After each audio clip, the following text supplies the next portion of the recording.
Shehe, hii ndoa sio ndefu, tunaifunga kama kamba za viatu, muhimu ikaze tu. Ni maswali kwa wanandoa, dua ya kuwashikanisha, mchezo umeisha. Utanifanyia shilingi ngapi? Kwa kazi hiyo hapo takufanyia 50,000. 50,000?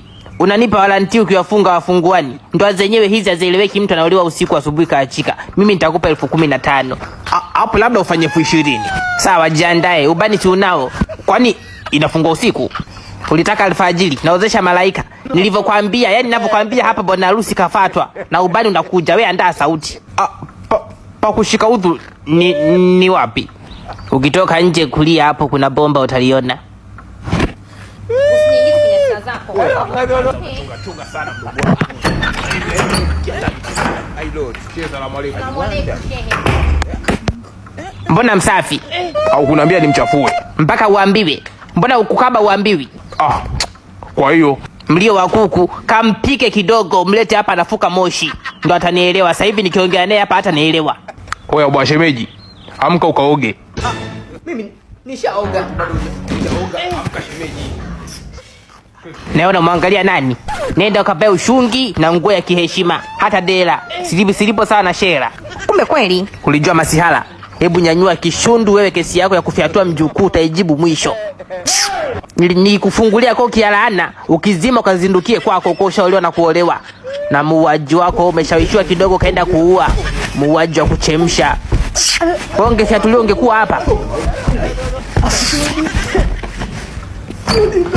Karibu shehe, karibu shehe. Shehe karibu. Ewe kaa tu usijali, kaa tu, kaa.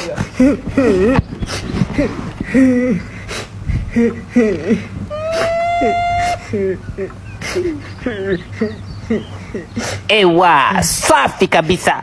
Hapo namuona mkwe akiwa na adabu yake. Hapo nadhani atanijibu kwa usahihi. Kaa chini sasa. Shehe, mbele yako ni bwana harusi. Ila taarifa hana kama kaja kuoa. Kwa hiyo ngoja niongee naye kidogo wakati tunamsubiri mwali wetu atoke ndani. Na wewe mwali uko ndani, naomba uchapulishe. Maji yanakaukia. Sasa sufuria liungue, utanizaa upya. Unaitwa nani? Jovini. Kumbe Mkristo. Jovini. Hili takalo ukuta leo utahadisia mpaka wajukuu wako kwamba kuna siku nilivamia mtumbu wa Kiislamu nikafungishwa ndoa bila kubadili dini. Swali la kwanza, unajua kama binti yangu alikuwa na mimba? Sitaki uongo. Uongo mmoja unaenda kuoga. Je, unajua? Je? Ndio. Good boy. Ukaikataa. Kwani umeguswa masikio? Hapana. Ina maana kusikia unaweza. Haya nijibu. Ndio, nilikataa. Kumbe kwenye kumbukumbu kuguswa.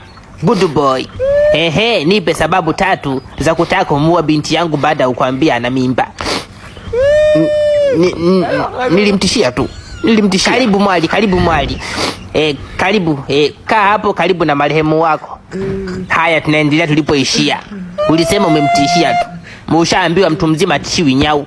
Wewe umeenda kumtishia mtu mzima wa kike. Na unajua kabisa mtu mzima wa kike mende tu anavoruka. Huyo nyau itakuwaje? Haya, umemtishia kaenda kuua mtoto. Hiyo taarifa unayo? Ndio. Kumbe waga mnachadio. Sasa inatakiwa umuoe. Mkanitafutie mjukuu mliomuua.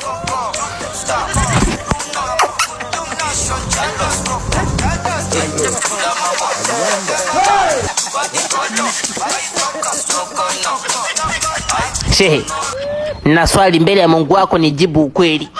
Maana ukinidanganya unaenda kuoga na mwoshaji yupo hapo karibu.